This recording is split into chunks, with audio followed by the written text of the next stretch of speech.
হোটেলে। দেখো গাইস এখন বর্ষা আমি ডাল। Hi guys, welcome back to my channel. আমি আজকে যাচ্ছিলাম দীঘা বন্ধু বান্ধবদের সাথে, কিন্তু আমার সিট ওদের সাথে পড়েনি। আমি একটা বোন আর একটা ভাইয়ের সাথে বসেছিলাম। পুরো ব্লগটা দেখতে থাকো। একটা ব্লগ করছি। এখন অনেকটা দূরেই চলে এসেছি আমরা। দেখতে পাচ্ছি আমরা দীঘা যাওয়ার পথে এখন কোলাঘাটে দাঁড়িয়েছি। এখন চা মা খাবো, তারপরে আবার দীঘার দিকে যাবো। তখন তোমরা ভালো থেকো, টাটা। দেখতে থাকো। এখন আবার বাস ছেড়ে দিয়েছে। আমরা এদিকে করলাম। এই যে আরেকটা বাস। এই বাসটায় বর্ষা আছে। ভাই আমরা বেরোচ্ছি সামনে পুরো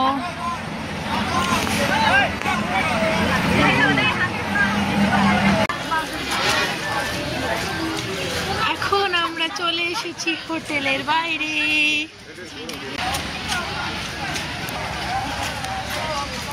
দীঘার ওয়েদার।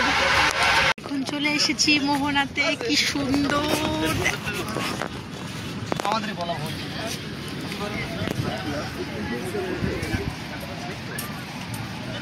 হ্যালো, কেমন হচ্ছে, কেমন লাগছে এখানে এসে? আমারও, আমি ভাবছি কখন নামবো। কি সুন্দর। তো এগিয়ে তোমাদের দেখাচ্ছি। দেখো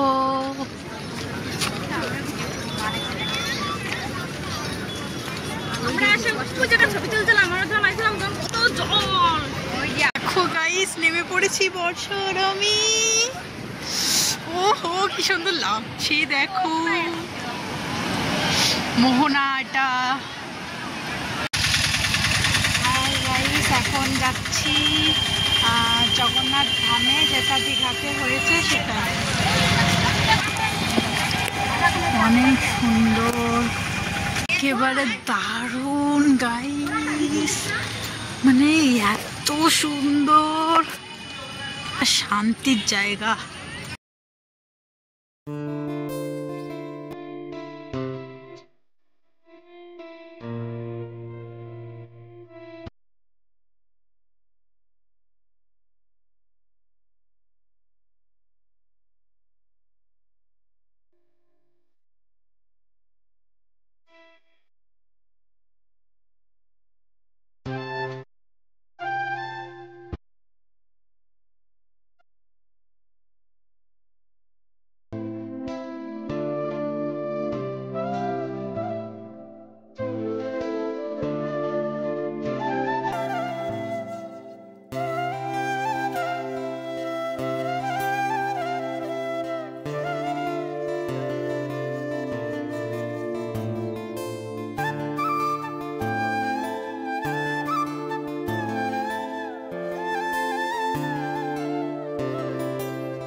কবে আসা হবে।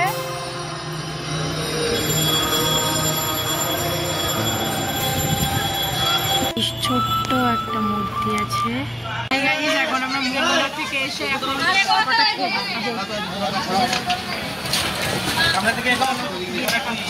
এখন বর্ষা আমি ডাল ভাত খাচ্ছি। এগিয়ে যেতে হবে।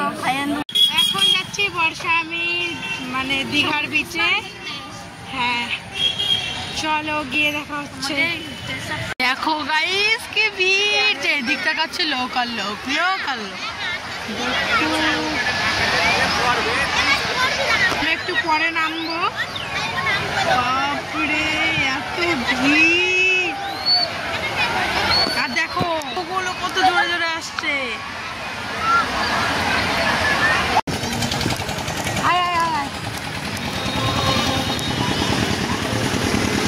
এখন বোন আর আমি দীঘার একটা শপিং মল ছিল, ওইখানে যাচ্ছিলাম। এখন দীঘার মানে সমুদ্রতে একটু ঘুরতে গেছিলাম এই বোনটা আর আমি। আর বর্ষা এলো না, কেন জানি না। আর মাঝে মধ্যে কি হয় আমি জানি বুঝতে পারি না, আই ডোন্ট নো। চলো দেখি গিয়ে ও কি করছে। তারপর রাত্রে আবার ঘুরতে আসবো, সেটা আবার দেখাবো তোমাদের। Tata guys. এখন আমরা যাচ্ছি ওল্ড দীঘা, আমরা 4 জন মিলে। দেখেছো চলে এসেছি আমরা ওল্ড দীঘাতে।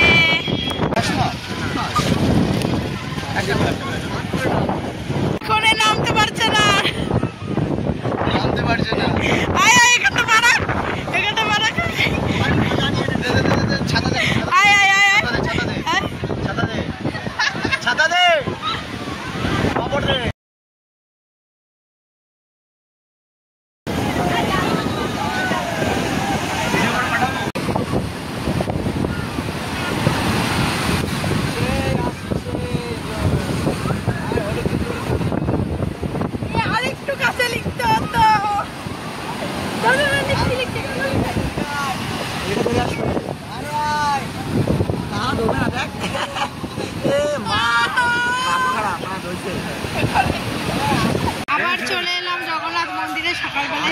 কপালে বাড়ি